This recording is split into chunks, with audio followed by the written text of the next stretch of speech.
Hey everyone, welcome to another episode of my devlog covering the 2D action RPG Resonant Blade.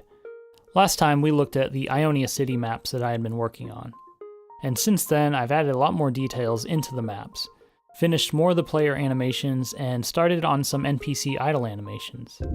I've also added in a new shopping center that ties in with the upper level and got some transitions working between the upper and lower levels and the new shopping center.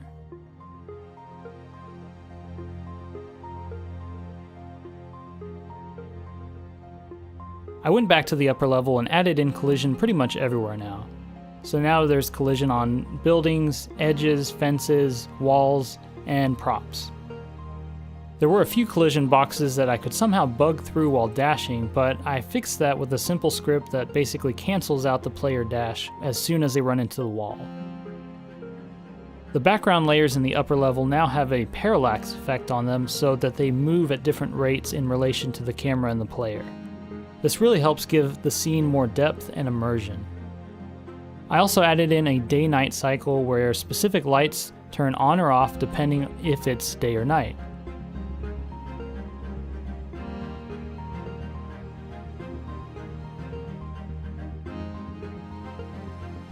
I placed some bluish lights around the scene and fog to add more atmosphere during nighttime. The last thing I added into the scene is the air traffic in the background. I made two lanes of traffic, one that's closer and moving to the right, and the other that's more distant and moving to the left.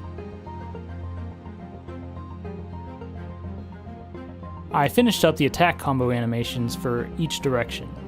The third attack in the combo acts as a charge attack. The longer that you hold the attack, up to a certain point, the more damage that it does. If you release the attack too early, the attack will be cancelled. I like having this third charge attack in the combo. It really allows for a slow, high-risk, high-reward attack style. While you're able to break out of or go straight to a parry or dash during the first two attacks in the combo, you can't do this during the third attack.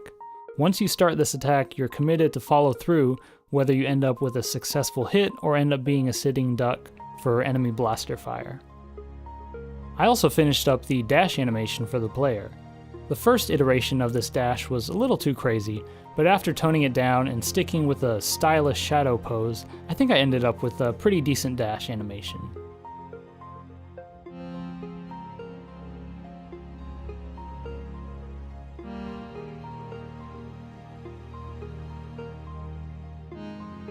After finishing that, I moved on to the parry animation. But instead of just 4 parry poses, I made 3 different ones for each direction for a total of 12 animations. On top of that, while parrying still requires precise timing to pull off, the player will automatically face the direction of the incoming projectile and then use the correct animation. This keeps things relatively simple for the player, having to hit only one button. But I really wanted to reward their precise timing with a cool pose that makes them feel kind of like a Jedi. Moving up and down stairs while going sideways has never worked right since I first added player movement and stairs into the game. I finally got around to fixing this though. I basically set up trigger zones at the bottom and top area of a staircase that add or subtract a specific amount to the player's Y movement while the player is moving.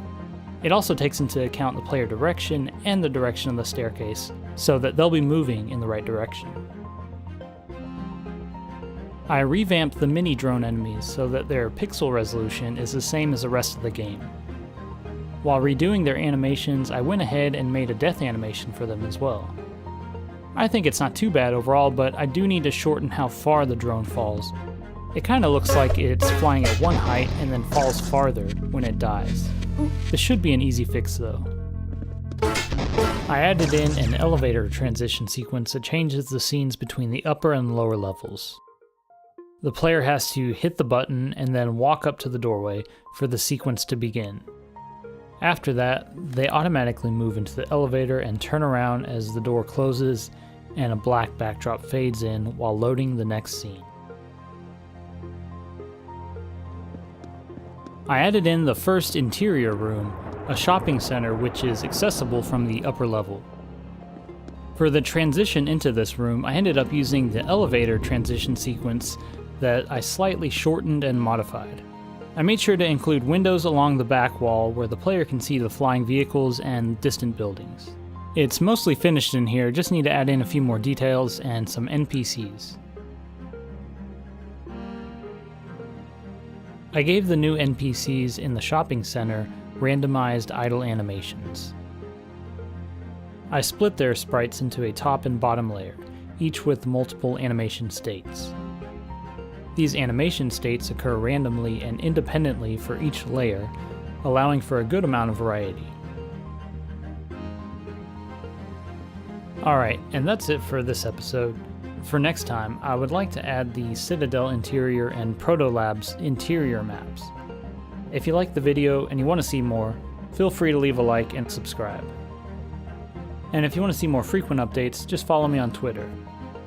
Thanks for watching everyone, and I'll see you next time.